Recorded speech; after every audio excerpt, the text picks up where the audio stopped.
Shoes. Recorded live.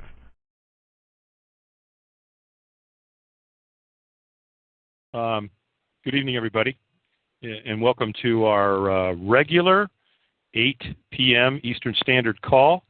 Before we get started, I just want to, make sure that everybody listening here today kind of understands what this forum's about and what this free gathering of people to discuss ideas and concepts is really all about. And that's exactly what it is. It's a group of men and women, free men and women, who are standing upon the land. And there's a lot of talk out there right now that our country's in a lot of trouble.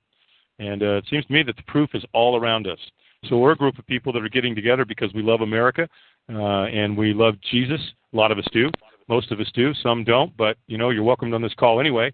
But most people believe in a higher power. So, that'll work. And the bottom line is that, this is one nation under God. And so, that's what we're gathering to do. We're talking about that, how we can make us a stronger spiritual nation and help our country financially, emotionally, spiritually, and do that by, staying united and sharing ideas and concepts and dealing a lot of times with the black-robed administrators and the corporations out there and how to operate and move about the country as a secured party creditor and do that as a living man and woman standing upon the land. So let me tell you what we don't do on this call. We don't give legal advice. We don't give tax advice. We're not accountants. We're not attorneys, bar card attorneys. We're not licensed to practice law. Of course, they aren't either. But we're not going to give you legal advice on this call. We're not going to give you tax advice, so please don't ask. However, if you have a question and you want to ask us what we might do if we're in your shoes, that's a different story. So, and if we decide to answer that question, we're going to answer that question with the idea that it would be something that we might do if we were faced with the same circumstances. And if we do answer that question, please be advised that we're not telling you to do it. We're not telling you not to do it. We're just sharing with you what we might do.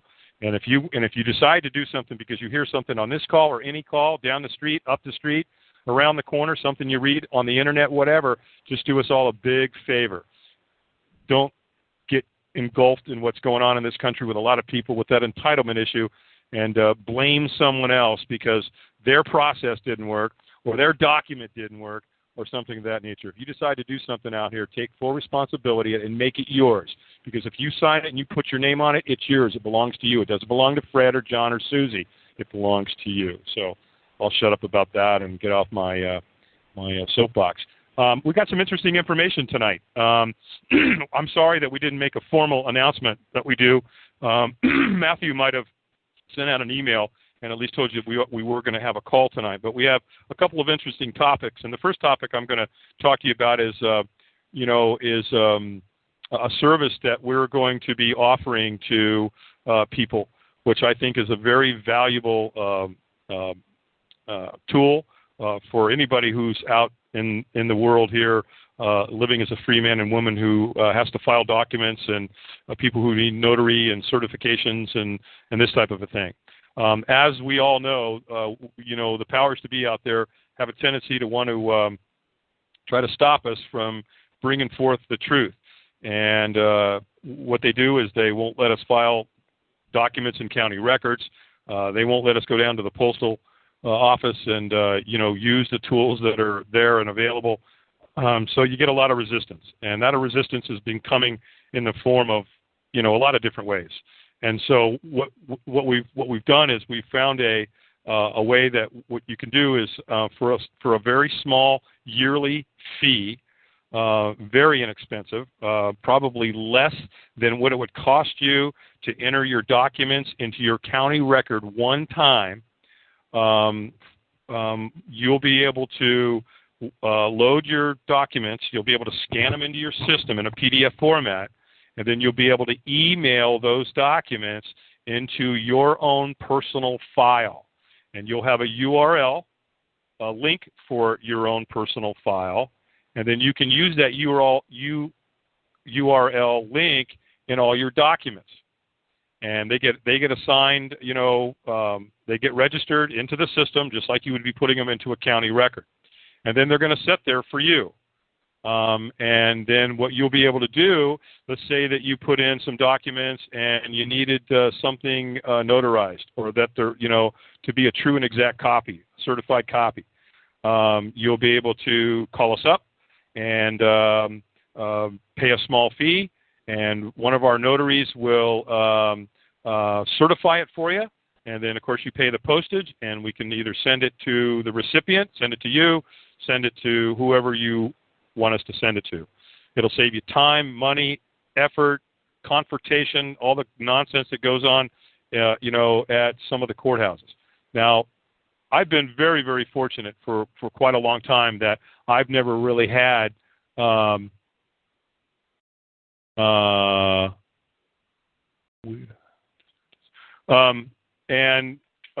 so sorry, somebody Skyped me here, and I just wanted to read it.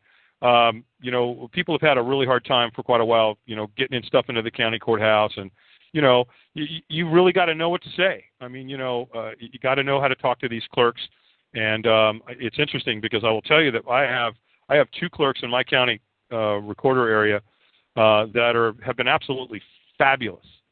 One of them has been phenomenal. Well, actually, there's been two of them that have been phenomenal.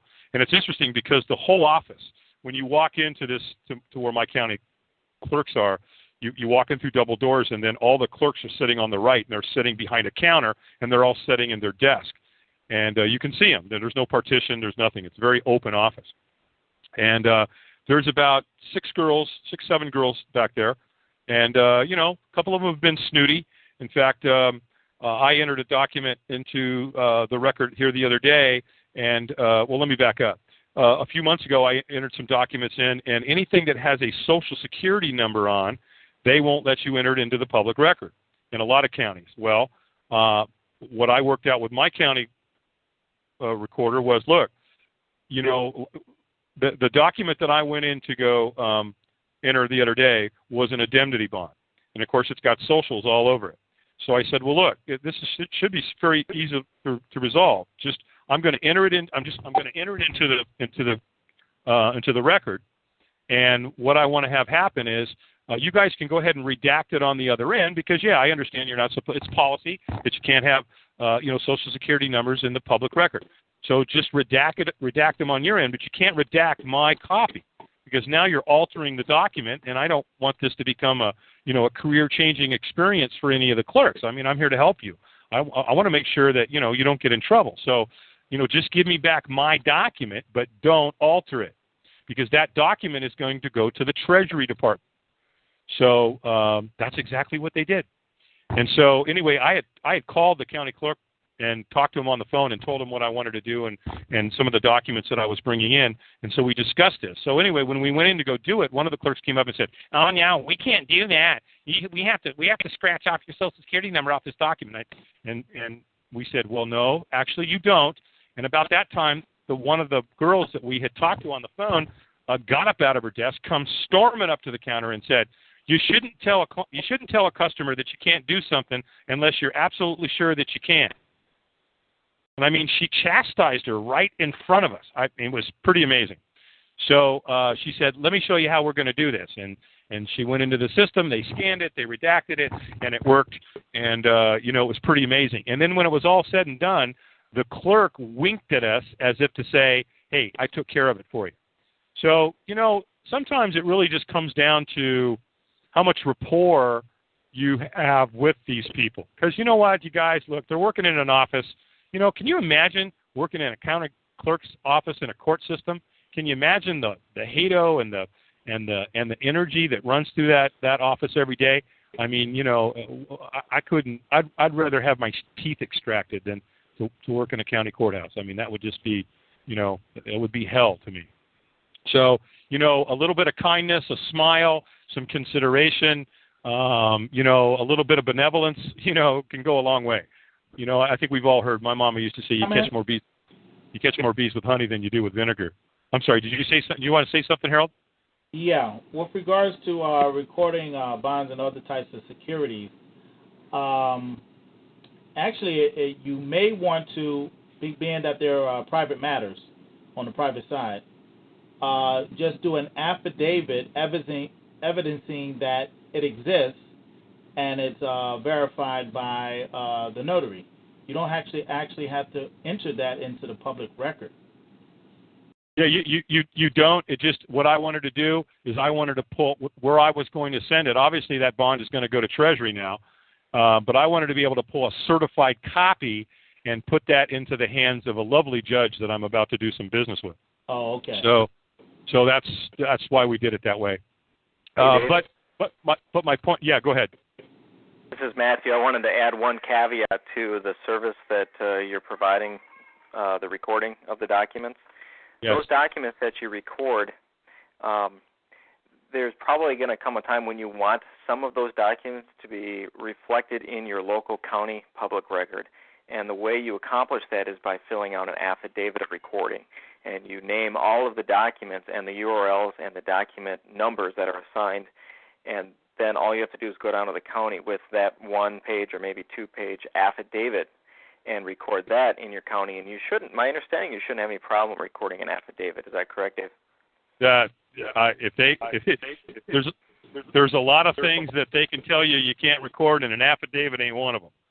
So that's the way to get around that, is you can still get your documents into the county record, just get them recorded out on the service that we're going to provide, and then just fill out an affidavit of recording, and then by the way, those documents. That brings up another point. If a county clerk, you just get their name, and if they completely shut you guys down, then what you do is go put an affidavit that the clerk refused to file a document. That's correct. Right. And they'll change their tune. I've had people that I've a little coaching going into a county recorder, and I had one buddy of mine. He went in and they shut him down. Nope, we're not filing that. Nope, we're not filing this. Nope, we're not filing that. And sure enough, he came back out. He got on the phone with me. He was pretty, bummed out. And I said, "Whoa, dude, no, don't take no for an answer. They must do it." So I gave him a couple things that he ought to say. If it was me, I would say this, and if it was me, I would say that, and say this and this and this. And he went back in, and guess what? They filed the document. So sometimes it just comes down to, they're trained. The judges and the district attorneys and the DAs and all these guys, they tell them, nope, don't file this, don't file that, nope. By God, we don't want any of the truth in our county courthouses. And so, unfortunately, it's the clerks that are standing there doing the dirty work for the scumbag standing in the back. So sometimes when there's a kindly warning, they'll change their tune. But anyway, what we're telling you here is that with this new service that we're going to be providing, you can sign up for a yearly a subscription. It's $39, and for $39, you get your first what is it, Matthew? You get your first 3 documents that you can put into 5 documents, Dave. Unlimited amount of pages per document. Okay, so now that's an interesting thing. If I go to file, let me just give you, an example. In my county courthouse, if I need to go file a document, it's $21, and I get up to 20 documents in that one filing for $21. If I go 21 pages, Dave? Well, I'm sorry. Yes. Yeah, I'm sorry. You pay $21. Yeah, 20 pages, and then if you go over that, it's $1 a page. So that's just my county, and I've called around and talked around. I'm lower than some, and I'm a little higher than others. So I think the average $46. Yeah, well, it depends on what you're filing too. Sometimes they'll charge a little more, depending on what you're doing. So anyway, we're gonna put that out there probably next week, and then make it available to a large group of people. Actually, we're going to be talking to some of the gurus out there who have lots of people in the different groups, and we're going to offer that as a service. So it'll be really easy. All you got to do now is just load them into your computer, PDF file.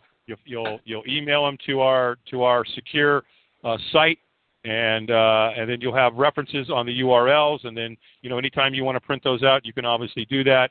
And then anytime you need something certified or notarized, then we can provide you that service as well. So stay tuned for that. We'll probably have most of it set up by next week or the following week. We just don't.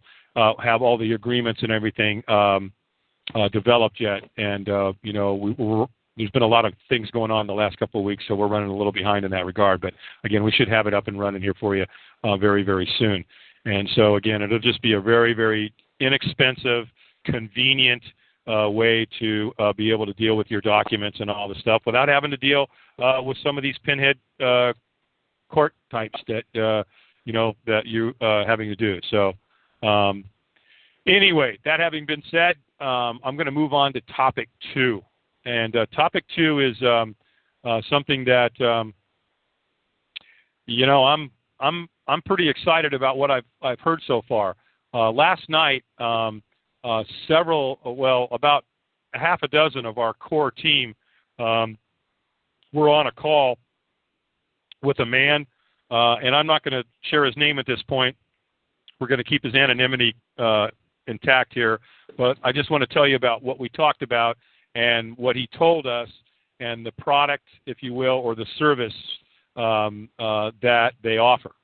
And what they're doing is that they are settling foreclosures.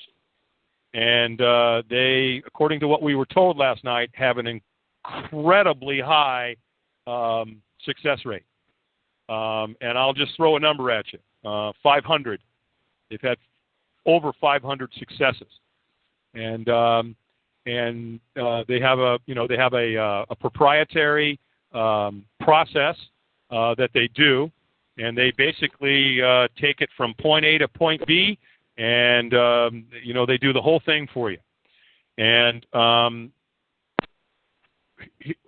they charge you and how they charge you depends on several things. One, where you live in the country. Number 2, how much your property is actually worth. Let me give you an example. Let's say that you got a mortgage right now for $300,000, and that's what that's what the bank alleges you owe. Well, let's say that the property now, because of what's happened and, the overinflated property prices that went on over the last couple of years have dropped significantly. Most houses are down like 40%. So let's assume that now your $300,000 house they could do what's called a drive-by appraisal, and it's worth $280,000. Well, typically what you're going to pay on the back end, and by the way, you don't pay this unless they're successful. So unless they get the ball in the end zone, you're not going to pay this, obviously. You're going to pay approximately 25 to 40% of the assessed value. Dave, so, yes. It's Stephen. Great. I'm sorry. Great, Stephen. I'm glad you're here. Would you, if you'll explain this, that would be great. Everybody, this is Stephen. Actually, I talked to the gentleman today, and we're going to go with just a flat 25% versus going any variable, across the states. We just think that it's going to be easier. It's going to be more streamlined. So it's just going to be flat 25%, regardless of what county, what state, whatever. That's great. Well, that's really cool. So now you're talking about a $200,000 home. Now you only owe $50,000. So go ahead. Well, what if you have a more expensive home? What, Harold? I said, what if you have a much more expensive home and they're doing the same service and you're paying more? Well, that point was brought up. I spoke to him today about a lot of the we had the first conference call that we've had. They've been really one-on-one most right through. They've never really set up an agent chain, if you will. So that's why it's been pretty low-key. But if you have a $200,000 home and then you have a $2 million home, which house do you think is going to be more difficult to get through to the end? The $2 million house.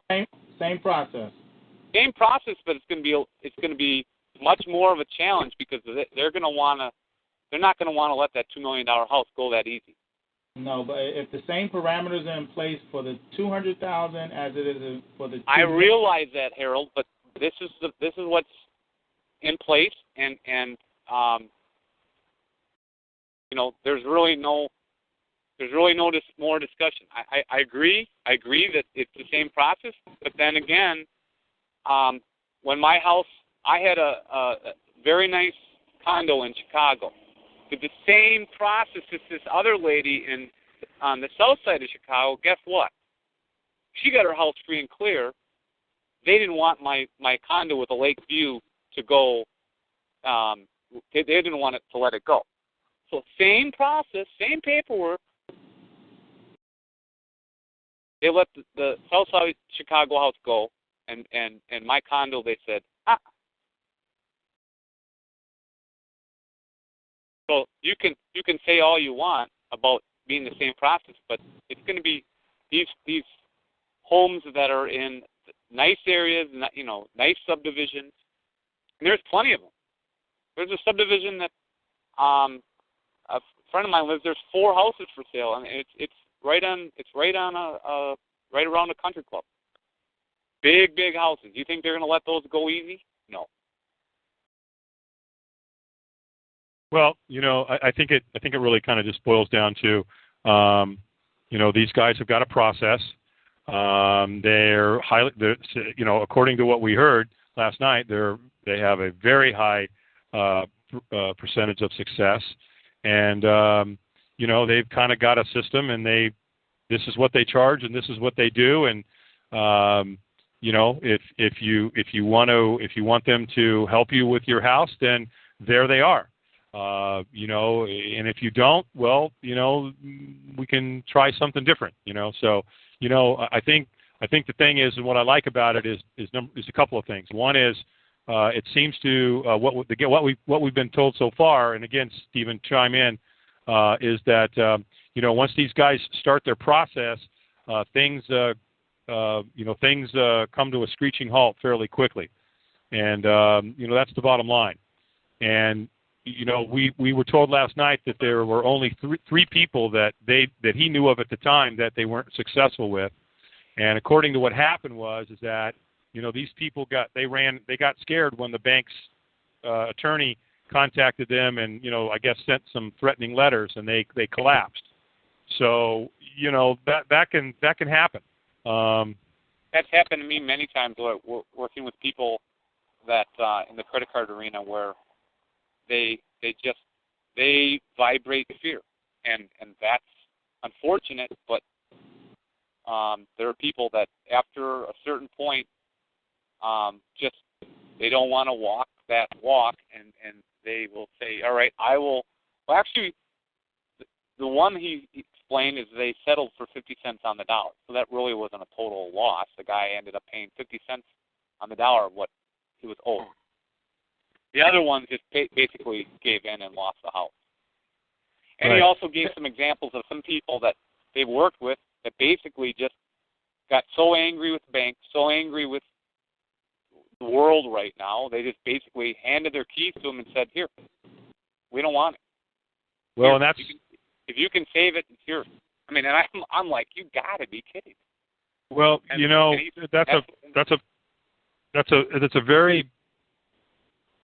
a very interesting dynamic. People just, they just give in. They give up. And I've been in this for quite a while. And believe me, I mean, how many of us on this call haven't thought about giving up at times? At certain times. And let's face it, we all have. But for me, it's my faith in God and in Scripture where I gain my strength, and then the next thing I know, it's like, okay, tighten up your bootstraps, let's go. We got work to do. And that's the bottom line, for me at least. But, again, most of these people are upside down in the house. They owe $300,000 and the house is worth $2 million. So they're looking at it like, well, why should I fight? Oh, they're going to give me cash for keys? Oh, well, that sounds like a good offer. Why do you think they do that? I mean, that's one of the number one strategies right now, is to wear you down, tire you, distract you, and they want you to give up hope. And once they get you to that point, and they knock on the door and they say, "Look, if you get out in 30 days, we'll give you $2,000." You know why they do that, well, Dave? Yeah, go ahead, Matthew. Why do they do that? Because then they can say you abandoned the home. That's correct. And they come in and change the locks, and they stole the house from you, and they say, "Well, you abandoned the home." Yeah. First you abandon your credit. And then you can. Even when I was removed from mine back years ago, physically removed, they slapped on the door, all persons have abandoned this property. And I'm like, I tore it off the wall.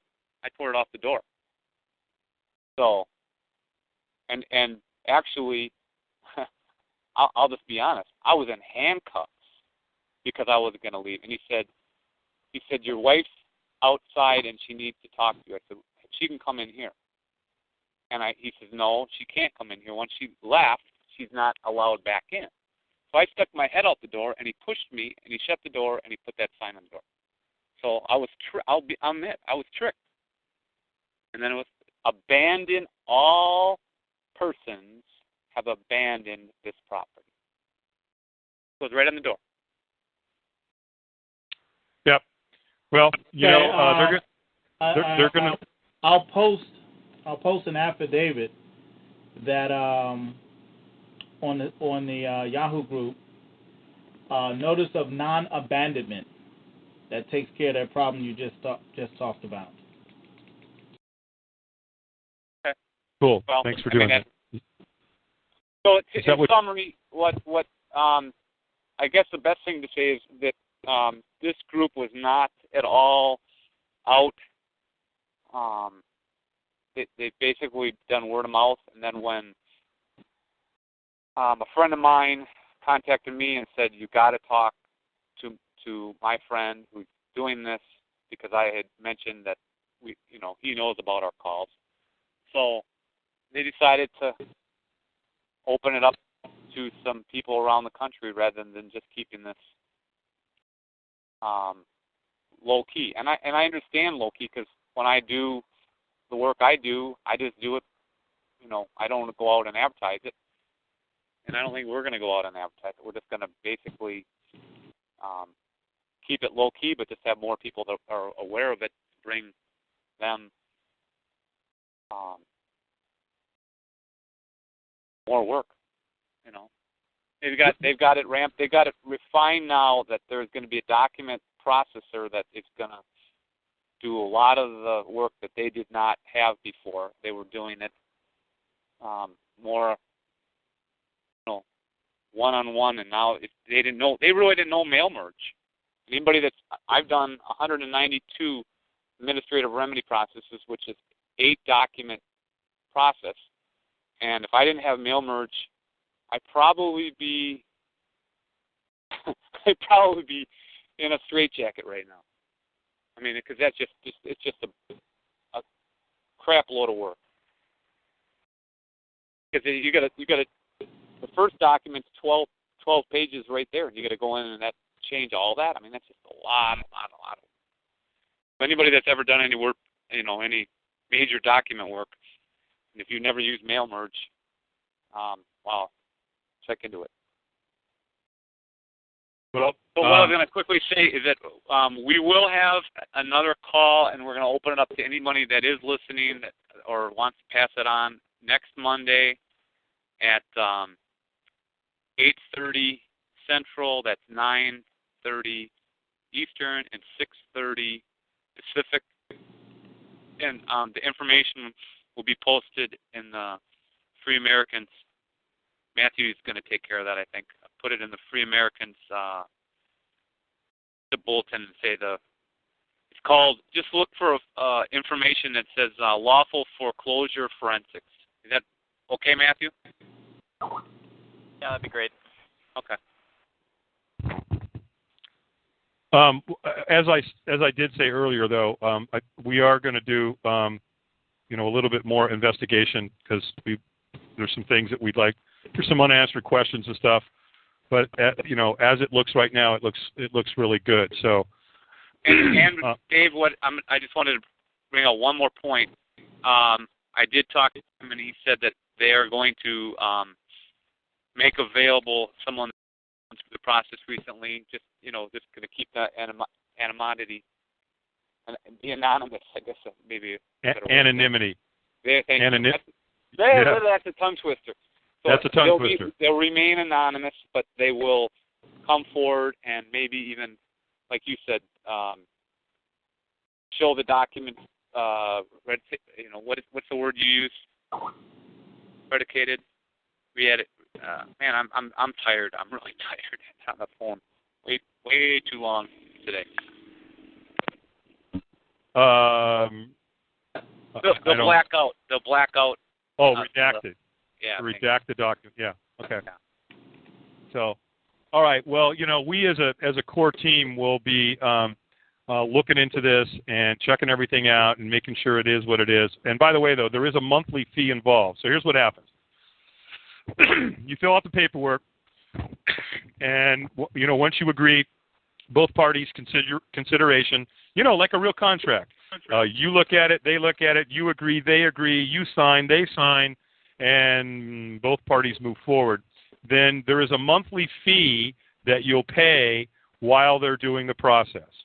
Once the process is complete and you've got your property free and clear, then they'll put a lien against your property for the 25% of the assessed value.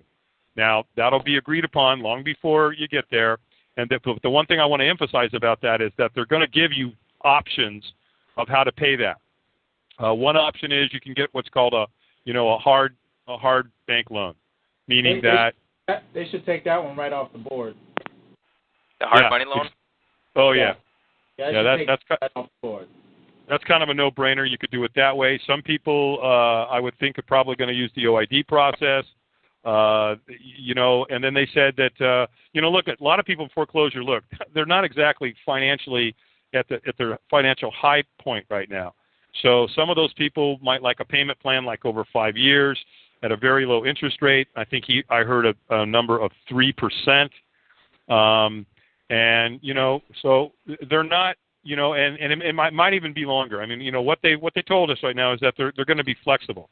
But obviously, if it was me, I'd want to get it done as soon as possible. And then they're also talking about once you've actually done it and you have the house free and clear, that they're talking about, and we have resources for this as well. And that is, you would transfer the house immediately out of your name and either into a trust or sell it to somebody else and let them put it into a trust, and then they can sell it to somebody else and they can put it into a trust. And once you've layered that 2 or 3 times, you'll even, you can give it. We were talking about title insurance on the property. So there's more research that we need to do. We only had one call last night. We did get a lot of information, and it looks good. I mean, obviously, with 500 people having, success with this, that's nothing to,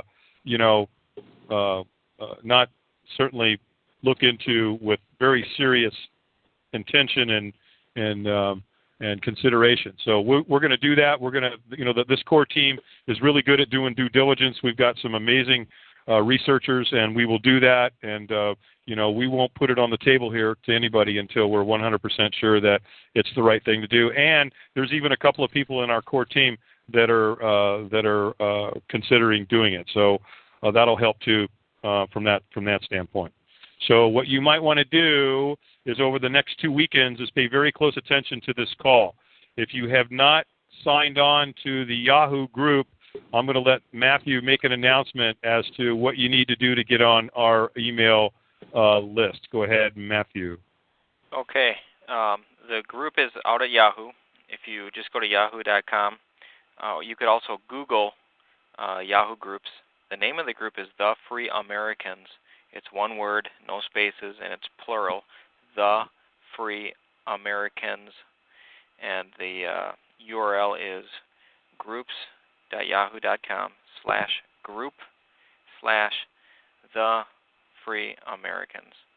You can also send an email to thefreeamericans@yahoo.com. Right on. Thank you very much. One of the things I want to share to our entire list, to our listeners tonight, and that is, kind of what this group's about.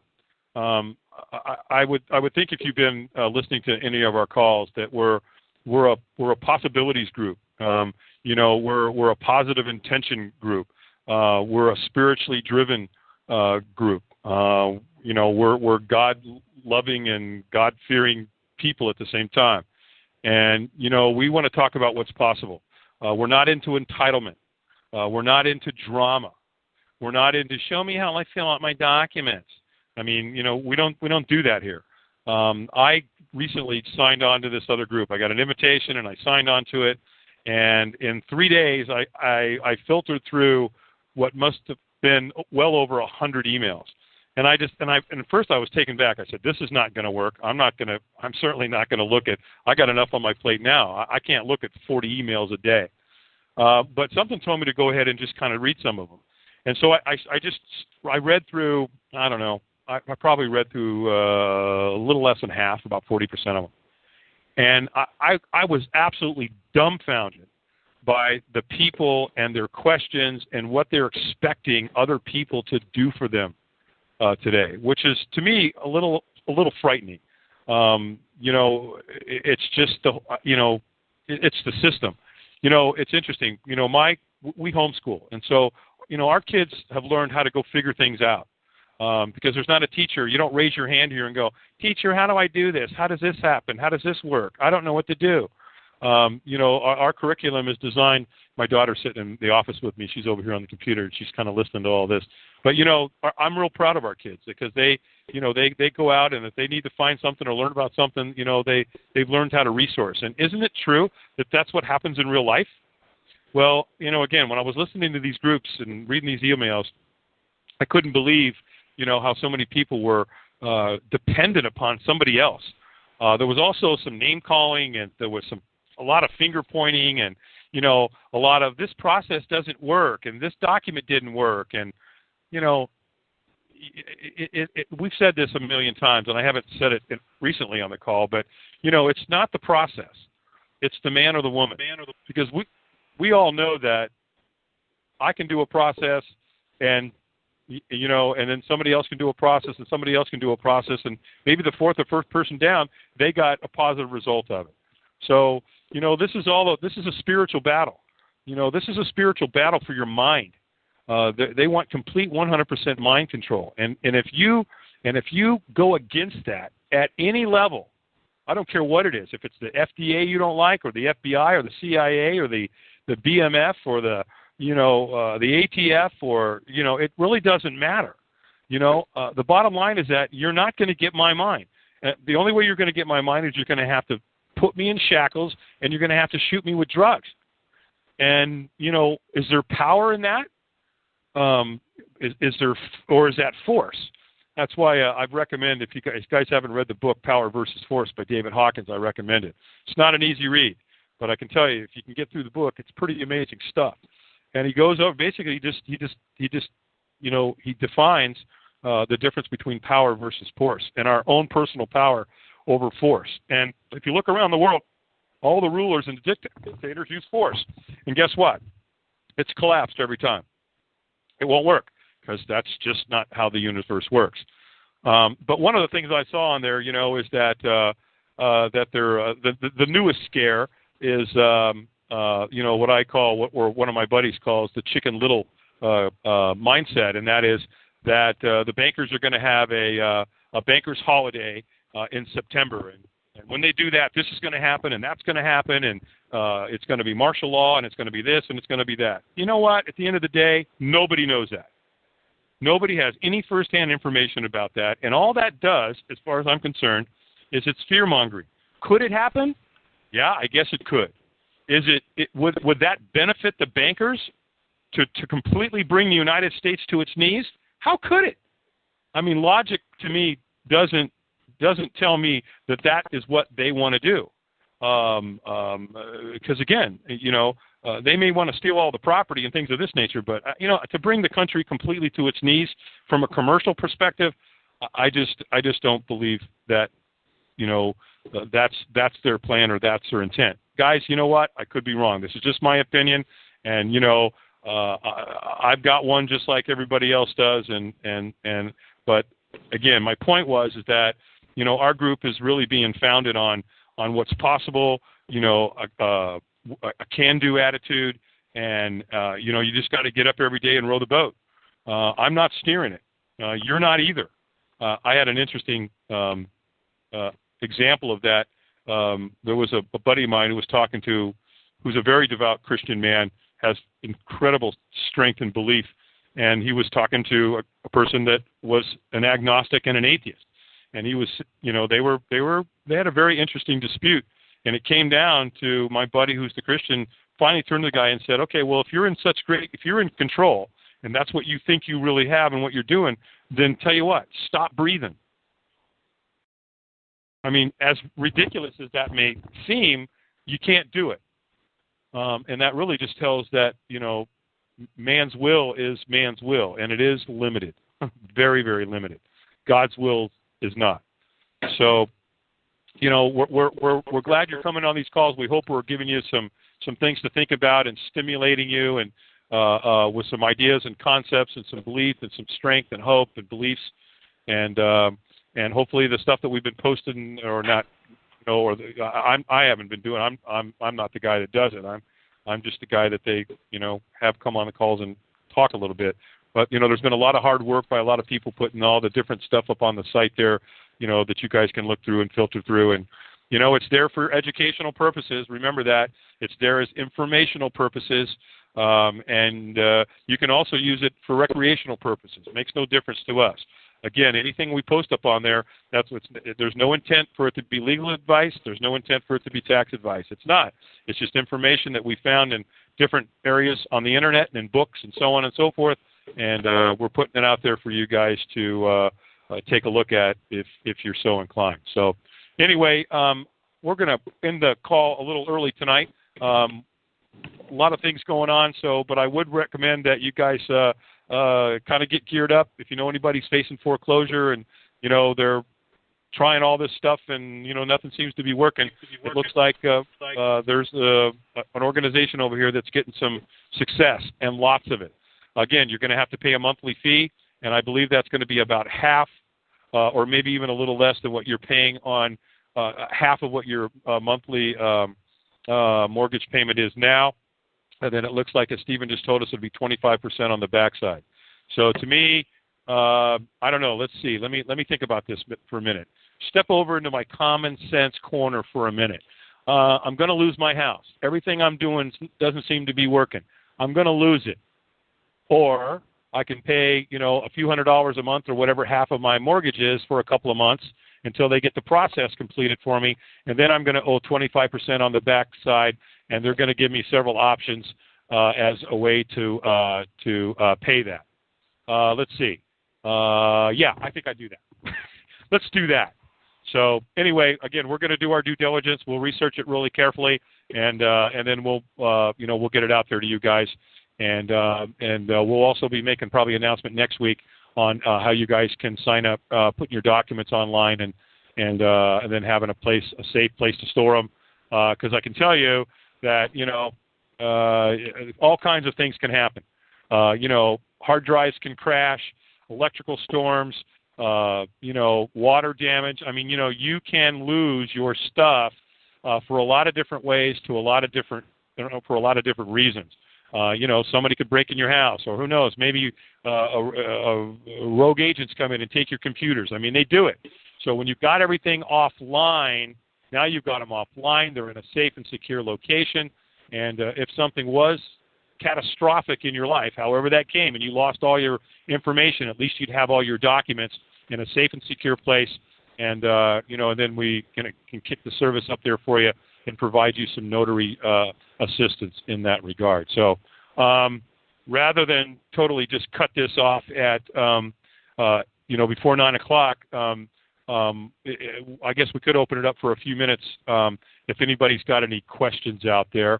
If you've got a question, hit *6 on your phone, and what'll happen is it'll come up, and Matthew will be able to see that that's the way that you're raising your hand, that you have a question. So go ahead and do that now if you've got a question, and then Matthew will tell us if there's a question out there. Dave, is it *6 or *8? Is it *8 or *6? I think it's *8 to show up that you're requesting a question. Okay, well, you're the technical master, so I'll leave that in your hands. Okay. So go ahead. I'm sorry. Excuse me. My bad. Hit star 8 on your phone. Everybody, unless Jimmy's on the call, go ahead and hit star. That's so cruel. I love him to death, and I just, anytime I can. Star 6. Yes. Tell Jimmy. No, I think it's star 3. Yeah. So anyway, if you got a question, hit star 8, and Matthew will know that you've got a question. Go ahead. Doesn't look like anyone has any questions. Okay. Well, okay. It is star 8. You're absolutely correct. So, all right. Well, great. Unless anybody's got a question, going once, going twice. All right. Nothing. We're out of here. Hey, Matthew. Let's see who else is on the. Hey, Harold, are you still on the call? Yes, I am. Would you like to close our call tonight with a prayer? Hey, we can. We thank you, Lord Jesus, for another day to gather together and to figure out these things that face us. We pray that you lead us and guide us in the way that we should go, that we not be hindered by fear, but we stand in your word and in your faith, that you will carry us through. We ask that we look upon one another as our brother's keeper and bring others to the faith by our actions and not just by our words. These things we pray in your name, O Lord Jesus Christ, Almighty God. Amen. Amen. Great prayer, Harold. Great job. Thanks, Harold. Well, thank you, everybody. Have a safe week out there. Be good, be safe, and let the Lord be your driver. Good night, everybody.